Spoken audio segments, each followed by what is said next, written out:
TCU prepares to play Long Island on Saturday with a special guest to give us a lowdown on the Sharks. That's coming up next year on Locked On Horned Frogs, your team every day.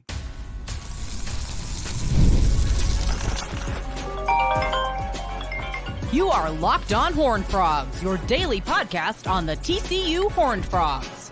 Part of the Locked On Podcast Network, your team every day. That's right, Locked On Horned Frogs, your team every day. I'm your host, Steven Simcox. Next to me is Ron Cooper, the host of the Long Island Sharks, or excuse me, the coach of the Long Island Sharks. Coach, how are you doing today? It's good to have you with us. Doing great. Glad to be on. Appreciate you having me on.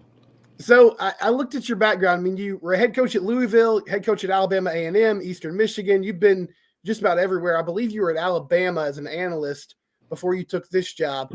What was it? Was there a connection to Long Island? What was it about this program that intrigued you and that kind of made it a good fit for you to make that leap?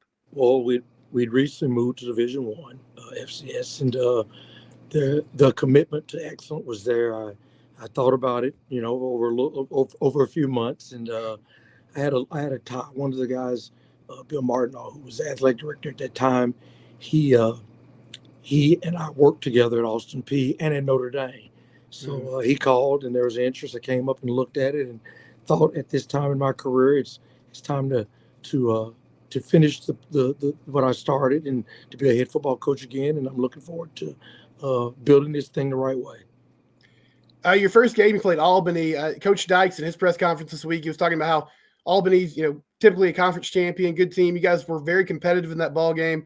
What did you like about that game? And then I guess what were some things you're feeling like you want to clean up going into week 2? Well, our guys played hard. They played hard. They played for 4 quarters. We didn't have that many mental busts. We always talked about protecting the football. Probably the biggest play in the game was we were ahead, and we dropped back to pass. Right after we had a 4th down stop, the ball slipped out of our quarterback's hand. They scooped it and scored it and scored a touchdown. And then we came back and scored. And right before that, we gave up a 80-yard pass in a 2-minute drill that sort of set things off. And we played them close, but close definitely isn't good enough. We always talk about making that jump from week 1 to week 2 for all programs. I guess just overall, big picture, you talked about building this thing the right way. What do you want the identity of this Long Island program to be under your watch, Coach? Well, one that's definitely disciplined, that plays hard, that plays together, that looks good in what we do, and no showboating. We try to dress the same way. We try to take the field the same way. But the most important thing we talk about is just playing with an uncommon effort, one that looks a little bit different. If we can do that and then protect the football, we think we can eventually win a lot of games. Your quarterback, Luca Stanzani, can you just discuss his journey a little bit, who he is as a player, and what you guys liked about him winning that starting job coming into this year? Well, Luca, our first year here, we had a transfer in, and Luca was his backup. And the transfer came in, and we lost every game with him. I decided to make a change and start a freshman. And that year, Luca took us to 4 wins in a row. Last year he got hurt the first quarter of our second game, so I was able to redshirt him, and we had him all. But right now he's healthy. He played well last week. He's looking forward to competing. This is a great opportunity for our kids, for our program, for our university, because we are playing in a big time environment at night. It's going to be on TV. It'll be our first time most of our players have played in front of, more than a few thousand. So I'm looking forward to watching us compete. Ludovic Chiquette, he had a big game last week, 128 yards, I believe. Western Illinois transfer. What was it like getting him on board? And I guess just how impressed were you with him and your offensive line in that ball game against Albany? Well, the tie-in to get Ludo was he and Luca played at the same high school in Florida. Okay. So he was through with his 4 years of eligibility, had 1 grad year left, and said he wanted to do something a little different. We told him we'd make him our main running back and give him an opportunity to run the football and not just be a blocker. And he took full advantage of it on Saturday. So I don't think we've had anybody rush with that intensity and the will to not want to be tackled. And he did a great job for us. So you talked about playing in this environment this week and getting to play on TV. I know you played Baylor last year, and so some of your guys, I'm assuming, got a taste of that. Have they been talking to some of the younger guys about just what that's like and trying to kind of get them acclimated to, playing an FBS football game this week? Well, early in the week, I do a couple of things. I don't overly talk about an opponent. I talk about how we got to get better and how we have to practice each and every day. We're going into our Thursday practice tomorrow. That's the day before we leave. So we've shown them film, we've shown them scouting reports. We've talked about their players, their good players. Our players are looking at their players. Every one of their players then looks good. So it's a challenge. We played Baylor last year, and the guys fought. It wasn't out of whack. You've seen a lot of scores over the last couple of weeks of a team of our caliber moving up to play the largest. And I think Ole Miss beat somebody 70-6, and Auburn won. We don't want that to happen. We're gonna come in and compete and see what happens, and try to look up in the fourth quarter, and hopefully it's close and see what happens. When you and your staff turn on the film, what do you see from TCU? Who are some guys that stood out to you? Big time wide receiver. Of course, everybody knows that. Doesn't take much. They're going to get him the ball. The offensive line's well schooled. The quarterback gets the ball out of his hand. I was probably really impressed. I knew that, from Kendall's background, what they were going to do. Kendall's always moved the ball on offense. What I was really impressed is when I looked at their defense. You talking about 11 guys playing hard and playing in an angry mode and getting to the ball. That was impressive how they played last week. The effort was outstanding. And they'll win a lot of football games playing defense like that. Have you ever crossed paths with Sonny Dykes before, Coach? I know you've been around in a lot of different places. Yeah, I've crossed paths. I've known him. I really go back to when I was a young coach, his dad, Spike. But I think I may have been the head coach of Louisville when he was at Kentucky. Yeah, but we've met, crossed paths, and followed. I followed his career. He's done a great job. He's won wherever he's been, and so TCU has the right football coach. You've worked with some outstanding coaches, some outstanding players. You got to spend some time with Nick Saban, Les Miles. You coached Tyrann Mathieu, some other great defensive backs in your day. When you look at greatness, I guess whether it's coaching or players, what are some of the qualities that you just see from those guys that is very consistent, that kind of separates them from everybody else? Yeah. I've been very fortunate to be around some guys that are great players.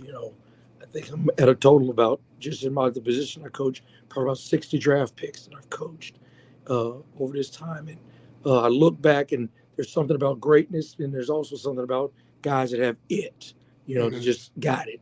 Tyrann Mathieu was one of those ones that had it. You know what I mean? I can go back to when I was a young assistant at Notre Dame, Jerome Bettis, the bus. He had it, So I've seen that before. Usually those guys, their work habits are at a level that are unmatched. Their commitment to being great, to being excellent, is unmatched. And they have amnesia. If it goes bad, they don't know it goes bad. They keep on and moving forward. So I've been fortunate to see about 10 of those guys, and they all have that same characteristic. I know you've been in Long Island for a few years now. You're on a work trip, but is there any Southern cuisine or any food that you've missed being up in the Northeast that you're looking to get your hands on this week, Coach? We've got a good plan at the hotel we're eating at, and it's our wives' trip, so they're going to go out to eat. I don't know what my wife they have plans, but no, it's been fun. It'll be good getting back, and like I said, I'm excited because we get to take about 70 football players into an atmosphere like TCU, and to see the fanfare, to see what it's all about, and to play in front of that crowd. So we're looking forward to that. 7 p.m. Saturday night, we'll see Ron Cooper and his team, the Long Island Sharks. Coach, thank you so much for joining us today. We appreciate it. Thank you. Appreciate you. Before we get on with the show, I want to tell you about our friends at FanDuel. FanDuel, they got a really good deal going on right now. If you've ever been like, man, I would love to experience what it's like to have an NFL Sunday ticket, I just don't want to pay for it. Well, cool opportunity here. If you download FanDuel or go to FanDuel.com and you're a new customer, use the promo, or any new customer, one $5 bet, and you can get 3 months of NFL Sunday ticket for free now through September 22nd. Again, all FanDuel customers can bet $5 and get a 3-week free trial of NFL Sunday Ticket from YouTube and YouTube TV. Then with the YouTube base plan, you'll be able to watch every regular season Sunday out-of-market game. All you need is a Google account and a current form of payment. You can cancel anytime. Visit FanDuel.com. Download America's #1 sportsbook. FanDuel, official sponsor of the Locked On Network. Well, thank you to Ron Cooper for joining the show. Resetting here for a second. It's Locked On Horned Frogs. Subscribe to the YouTube channel. You can also find us wherever it is you listen to podcasts. We're on every podcast platform. Appreciate him joining us. Cool to hear about his thoughts about TCU. Look, for them, it's an opportunity to come play in a big-time environment, a big-time stadium. As he said, play on television. Good chance for his guys to show out a little bit. Talked about a few of the players that stood out, and Sonny Dykes mentioned these guys too, but Lucas Danzani, quarterback, who dealt with some injuries through his career, but a couple of years ago was super productive for them, and then looking to build on that this upcoming season. They played Albany, who's a pretty good FCS school, close last week, and then Ludovic Chiquette from Western Illinois, the transfer, had 128 yards rushing, so they ran the ball well against against Albany last week. I did think that was awesome that he mentioned when he turned on the tape, he could just tell from the defense there was effort and intensity, and those guys were playing really hard, getting to the football, rallying around, flying around, making plays. That's encouraging to hear from, another voice, just someone else who's watching the tape. I feel like you could definitely just tell a night and day difference from the energy and enthusiasm of the defense in that Stanford game compared to last year. I want to talk about 5 players that I'm hoping to see play on Saturday, because this is the game where if you're going to get some young guys involved, it's the opportunity to do it. And, if things go correctly and things go right, we should get to see some backups play. Here are the guys that I want to see on the field. One is Braylon James, transfer from Notre Dame. Now, there's some other wide receivers that I'm interested in also seeing hit the field, Eric McAllister and Dalen Wright, who are guys that you figure will be in the rotation as the year goes on. They're dealing with some injuries last week. JoJo Earl falls in that category too. But as far as young guys, I wouldn't mind seeing Jakyle Baker as well. But Braylon James, I think the physical tools, just the size, the speed, the ability, I think he's going to be a cornerstone piece of this offense moving forward. So if he can get a half or a quarter where he's playing, where he's catching the ball from Ken Seals or maybe Josh Hoover too, that would be outstanding, because that's a dude that you want to get some reps. He had a really good fall camp. He won a lot of those one-on-one battles. Now, those one-on-ones, we're talking about receivers and DBs, it's slanted towards the receiver, but still, he was doing a good job of winning those reps, and that's super encouraging to see. Highly rated talent out of high school, played his high school ball with Cam Cook. Made that transfer after spending 1 year with Notre Dame and not really seeing the field. Good opportunity to get him out there, get him acclimated to game action. And whether it's taking a deep shot down the field, just getting him the ball in space and allowing him to go, I would love to see Braylon get out there and make some plays. Somebody asked me on YouTube on yesterday's show, hey, when do you think we'll see Nate Palmer? I feel like this would be a great game to get him involved. I'll put Nate Palmer and Jeremy Payne. I'll kind of cheat here and put both of them in that same, segment, I guess, as the second, third player that I want to see. One weird thing about last week, they didn't really rotate running backs at all. I know somebody's been chiming in this week and saying, I want to see Dominic Johnson get some more carries. Trey Sanders wasn't super involved. It really was the Cam Cook show. Now, they also didn't run the ball a ton. They passed the ball more than they ran it. But, yeah, this seems like a week where you kind of empty out the running back room and you get a lot of different guys' carries. So I would expect Nate Palmer and Jeremy Payne to both get some opportunities. I would love to see both of them on the field. Trent Battle, I think, is still dealing with an injury, so I'm not sure if he'll be available. But everyone else, why not get him a few carries here and there? And then Nate's a guy that, supposedly can be really involved in the passing game. So I wouldn't mind seeing him maybe catch a swing pass or a screen pass, see what he could do after the catch as well. But those young running backs, that's going to be a huge key. Last guy offensively I'll talk about is Ken Seals. And originally this was probably going to be more of the Haas Haney show if he was healthy, but he's going to be out for a few weeks. If you missed that yesterday, he'll be out for 2 weeks with a high ankle or with some sort of lower body injury, some sort of leg or ankle injury. Sonny Dykes mentioned that. So he's not available this week, but it's a good chance to see, okay, what does this offense look like with Ken Seals at the helm? Is it still very heavy in the RPO-based scheme? Are they scaling things back at all? He's also, in similar fashion to Josh Hoover, he's not really somebody who's known for his mobility, so you'd think it would be a lot of the quick game and the passing game, and then also just handing the ball off and allowing him to go make some plays. But, yeah, I mean, the opponent's the opponent, but you still want to see, okay, what does this offense look like if Ken Seals had to take the reins for some reason during the year? What could they do? What could they not do? What limitations does it look like would be there? And how much of the offense would be available to them if Ken was on the field? And just what kind of plays are they running as opposed to what they're doing with Josh Hoover? So it'd be nice to see him get some reps, get an opportunity to get some game action on Saturday. Defensively, Jonathan Backs. A guy who hit the transfer portal, ends up coming back after chatting with Andy Avalos and the defensive staff and finding out, what his role would be in this new defense. There's going to be a ton of opportunities for guys this year to pin their ears back and make plays. And we saw on Saturday, really happy for this dude, Marcel Brooks, as a situational pass rusher, this looks like a place where he can thrive. It's going to be in mainly third and long situations where the other team's throwing the ball. Okay, allow Marcel to use the athleticism to get around the edge, beat these tackles to the punch, and then get to the quarterback. So is Jonathan Backs the guy that you can also get in there and give him a spell, right? Like give him the opportunity to, make some plays, get a feel for what he's doing in this defense and this new position at stud linebacker. So he's another guy that I would love to see. And finally on the D-line, we saw for a couple snaps we saw him, but Travis Jackson would also be an interesting player to get a look at, to see where he's at physically.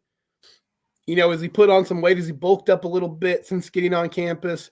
Is he ready to, in the run game, take on blockers, find a way to, get off blocks and make plays? In the passing game, is he ready to use his athleticism to be a pass rusher like he did in high school? So those are the 5 guys that I'm ready to see this week. And there's a ton of young players. Feel free to share some of yours in the YouTube comments. I know I missed some, but those are the players that I'm ready to just see them in game action and get a glimpse of, okay, if they did have to play some snaps in a game that means something, what would that look like? And Ken Seals is not a young guy, but he's your backup quarterback right now. And at least for the next few weeks, he's the dude if something happens to Josh, and he'll have to be the guy to go in there and make plays. So what does this defense or what does this offense look like with Ken Seals at quarterback? What can they do? What can they not? Should be a fun ball game. Night game. Weather's looking good. I think the high on Saturday is supposed to be 86, which is pretty insane for this time of year. So should cool down as the sun goes down. And I saw Jeremiah Donati say today they got some surprises for the game day atmosphere. Just some new things that they're trying to do to keep fans engaged, keep fans entertained during the football game, and first home game at AMG Carter this season. So good opportunity to set a good atmosphere and see the guys get out there and play. Winning that first game is big. I mean, at Stanford, yeah, they're not supposed to have much of a pulse this season. They picked to finish last in the ACC, but at the same time, you found a way to win that game, and now you handle business against Long Island, and all of a sudden you set yourself up with a chance, if you can beat some tough teams in UCF and SMU, to be 4-0 when you hit that stretch run of the schedule. And when we talk about your goals, like whether it's bowl eligibility, being in the hunt for the Big 12 title later in the season, stacking up wins like that, that's significant. Like stacking up wins early in the season, that's a big deal. All these years where they've gone 5-7, they've gotten tripped up in non-conference play unexpectedly, and it's led to, sort of an unraveling of sorts. So this is a chance to continue the good vibes, work out some things, get some things cleaned up. And I think especially defensively, as you're still kind of installing this new scheme and learning all your responsibilities, get a chance to hone in on some of those details before you take on UCF at home here in a couple weeks. When we come back, I'll get some of your reaction to yesterday's show. It's Locked On Horned Frogs, your team. We do it here every day. Our friends at LinkedIn, they're back with us. If you need to hire somebody, you should just search on LinkedIn. Don't waste your time with other job sites. If you're hiring for your small business, you need quality professionals. You need to use LinkedIn to find those people. It's not just a job board. They help you hire professionals you can't find anywhere else. Over 70% of LinkedIn users don't visit other leading job sites. So if you're not looking on LinkedIn, you're looking in the wrong place. 86% of small businesses get qualified candidate within 24 hours. Hire professionals like a professional on LinkedIn. Post your job for free at linkedin.com/lockedoncollege. That's linkedin.com/lockedoncollege to post your job for free. Terms and conditions do apply. Listen, if you're trying to find people in the job market, everybody looking for work, they're on LinkedIn. People that, are trying to find that great fit, you should use LinkedIn. You can post your job for free. Don't waste your time with other job sites. LinkedIn Jobs, proud sponsor of the Locked On Network. Before we go, yesterday we discussed injuries, where TCU is health-wise going into this ball game. Haas Haney and Major Everhart going to miss a few weeks, so we'll see what they do at kick returner. Maybe Jordan Bailey gets out there and gets a chance to return some kicks. JP Richardson's punt return, I don't think they put him in kickoff return, but potentially we'll see how they adjust as he's going to be missing some time as well. Some thoughts from the YouTube channel. Tanner McKinney says, I've very much enjoyed seeing a big game from Jack Besh, but he wants to see Eric McAllister, JP Richardson, and Jack Besh all out there at the same, he wants to see Eric McAllister, JP Richardson, and Savion Williams all out there at the same time. It'll be intriguing to see what the staff thinks of Eric McAllister as the year goes on. I don't know what to make of it right now. I'm not sure if him not playing a lot of snaps was due to him being banged up or if they just felt more comfortable with Jack out there. Because the way Sonny phrased it in postgame was that they had some injuries at outside receiver, but he mentioned JoJo Earl and Dalen Wright as being guys that were banged up. And because of that, Josh said, hey, I'm comfortable with Jack Besh, as an outside receiver, and they'll let him play there. And he obviously had a monster game. And Sonny said this week they're going to run that same crew out there at least to start the game because it worked last week, obviously. And so they'll just do that until somebody kind of forces them out of that. But, there was so much focus on him and the recruiting of him in the transfer portal, getting him on campus. I can't imagine that they're just going to leave him off the field, but it was odd that he didn't get a lot of snaps. But, hey, the guys that were out there were productive, and at the end of the day, that's really all you can ask for. And then somebody asked me about when they're going to see Nate Palmer. I think this week would be a good opportunity too, because hopefully it's going to be a game where you have a significant lead in the second half. But, yeah, that running back rotation was odd. Like I said, nobody really got the chance behind Cam Cook. And so maybe they open that up a little bit as the season progresses and they kind of get more comfortable with what they're doing offensively. I'm also curious to see what the run game looks like this week. There was so much misdirection in last week's game. And then the offensive line shuffling around too. Do we see some of those young O-linemen in the second half of this ball game? Samir Camacho is a true freshman that made some waves in camp. Sonny Dykes talked about him being in the two deep in the interior offensive line. So does he make an appearance? And if they go to like a full second team O-line, what does that look like? What's the rotation between Ben Taylor Whitfield and Bless Harris look like this week? Does Remington Strickland continue to give Colton Deary some chances to get a breather and stay fresh, as they said they wanted to do that because they think Colton plays better when he's fresh and when he's not playing every single snap. So if you have that ability, that's a big luxury. I just wonder as the season goes on and defenses get more physical, if you can afford to do that week in and week out like they did this week. Thank you to Ron Cooper for joining the show. Tomorrow we'll do keys to the games and predictions. Locked On Horned Frogs. It's your team every day. We're free and available wherever it is you get your podcast. Subscribe on your favorite podcast platform.